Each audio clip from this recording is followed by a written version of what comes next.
18 বলে 20টা রান আমরা নিতে পারি নাই। মানে এই ম্যাচটা পর্যন্ত আমাদেরকে হারতে হয়েছে। আমাদের টপ অর্ডার, আমাদের মিডল অর্ডার, প্রত্যেকটা ব্যাটসম্যান, মানে এরা দিন শেষে এদের ভিতর ন্যূনতম কোনো দায়িত্ববোধ নাই, এদের ভিতরে কোনো সেন্স নাই, এদের কোনো ক্রিকেটীয় সেন্স নাই। এরা ম্যাচের মোমেন্ট বুঝে না যে কোন মোমেন্টে তারা কোন স্টাইলে ব্যাটিং করতে হবে। সাকিব আল হাসান দীর্ঘদিন আপনি টিমরে সার্ভিস দিয়ে গেছেন, দেশের সার্ভিস দিয়ে গেছেন, কিন্তু এই টাইমে আইসা লাস্ট শ্রীলঙ্কার সাথে এবং সাউথ আফ্রিকার সাথে যে ম্যাচটা আপনি খেলছেন, মানে আপনার কি উচিত ছিল?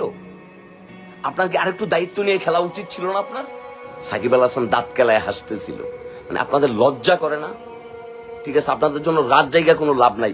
এই যে যুক্তরাষ্ট্রের মাঠে, নিউ ইয়র্কের মাঠে এতগুলা অডিয়েন্স ছিল, যারা একটা সিঙ্গেল রান নিলে এতটা চিল্লাফাল্লা করতেছিল, এতটা ক্রাউড করতেছিল, এতটা চিয়ার্স করতেছিল, এতটা চিয়ার আপ করে আপনাদেরকে জাগায় রাখতেছিল, ওই মানুষগুলোর সাথে আপনারা প্রতারণা করছেন।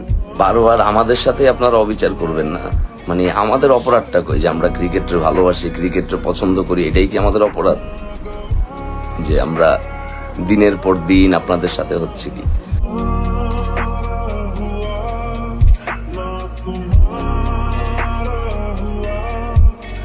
इश्क